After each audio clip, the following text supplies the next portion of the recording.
Hi, hope you're well. Let's talk about the title of the album, Cricklewood Green, and how it came into being. We'd done about 4 tours of America. By that time, we were well into the hippie culture. California grass and all that. And one of the famous grass things was Acapulco Gold. I looked it up on the internet this morning, and people described it as euphoric, relaxing, creative, health-giving. Of course, there were negative sides of it too, and some people felt paranoid and stressed, etc., etc. But we felt the positive things about it. And Alvin and I didn't drink, but we smoked, and Acapulco Gold was our cocktail after a show.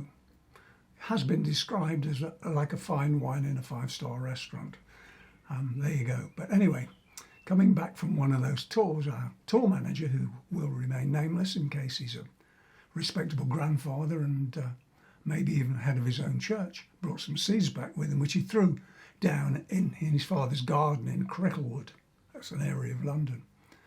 Some tours later, when he went to visit his dad again, he was horrified, or maybe pleasantly surprised, to see these grass plants had grown to 4 feet high. His father had been watering them, didn't know what they were, but he'd been watering them.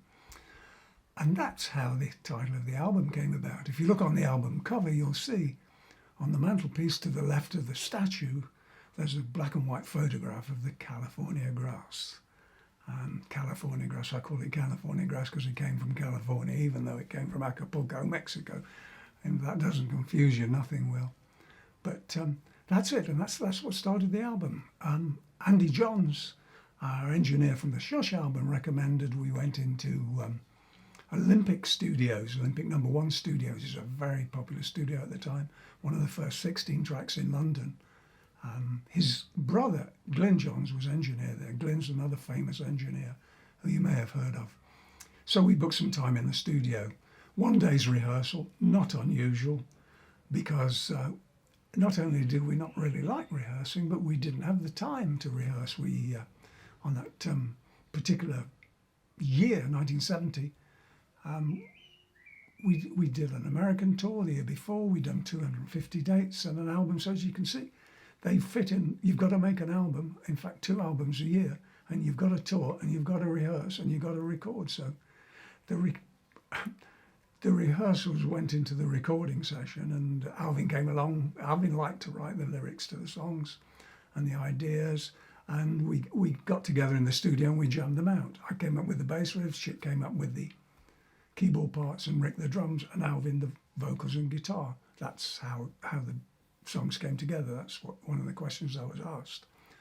And we'd play them, and we'd do 2 or 3 takes. We'd run through and pick the best of 3 takes and erase the rest, was how it went.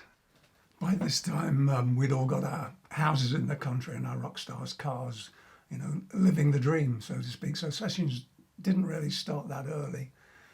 Probably late afternoon, and they went on till dawn the following day. Sometimes 4, 5, 6 o'clock in the morning I'd be setting off for home.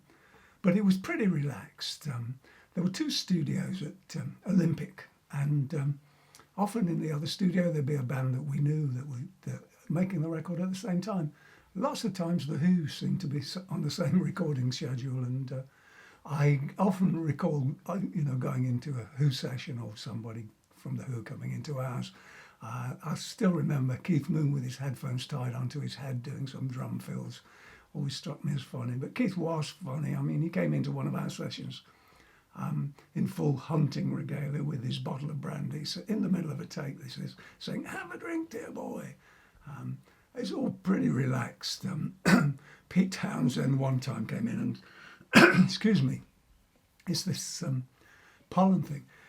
Pete Townsend came in one time, and I asked him how it was going, and he said, well, Keith's decided he's going to do all the vocals. And I said, well, isn't that going to cause a problem? And he said, not really, because he's going to get pretty tired, and then we'll carry on.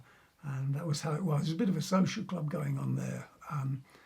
But we recorded 10 days in between, as I say, Cricklewood Green and Indian meals and socializing with other band members. It was fun. It was really fun. for those equipment nerds there, I guess that's the first time I started working on a Helios desk. That was a big thing there with Olympic, the Helios desk made by Dick Sweterman. As what happened on most records, usually 3 songs would come out that we would perform live and the rest would remain as album tracks. And those that know 10 years after would know that they were a live band. And those recordings often developed on stage to become signature songs. 50,000 Miles Beneath My Brain, Love Like a Man on this one I've just mentioned. And what was the other one? Working on the Road. Those were the 3 that came out. And I could play those, but if I were going to play along with those, maybe I should play along with the live version because it's developed somewhat. One song that Michael Fedsky asked about on that album was a song called Circles. And so I'm going to play that. I had a quick listen to it. I think that song could have been a lot better had we spent some time rehearsing it, but I love playing it. I still love playing it. I would probably play it differently now, in a slightly different pocket, but what I'm going to do, I've listened to it once, I'm going to try and play it in that pocket that I felt 50 years ago, off the top of my head, and we'll see what comes out. And if you see my fingers doing things that aren't happening, you'll know I'm stopping the notes because that's where I thought the pocket should be. But anyway, we'll have a go. Here we go.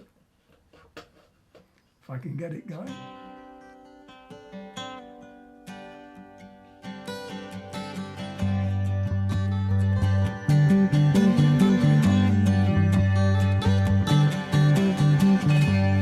Life is going round in circles.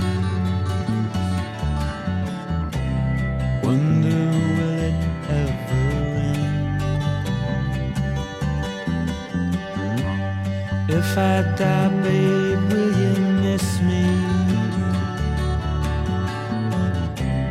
Or just find another friend?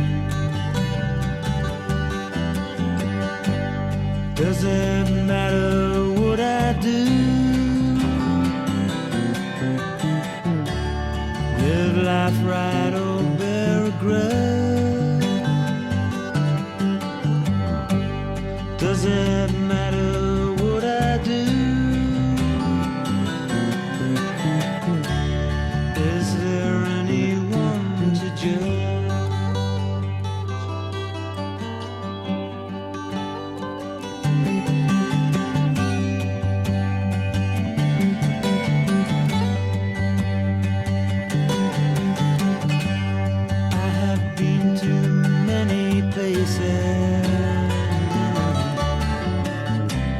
I have journeyed through the mind, though I've found some different faces. Another answer I can't find. Does it matter what I do? Is there anyone to say? Does it matter what I do? Is there any other way?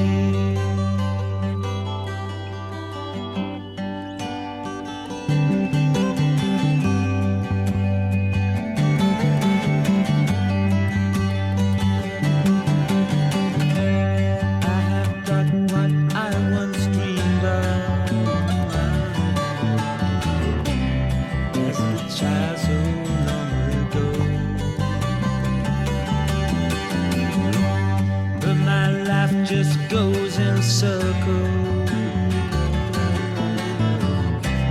'Cause one answer I don't know. Does it matter what I do? Who will hear me if I cry? Does it matter what I do?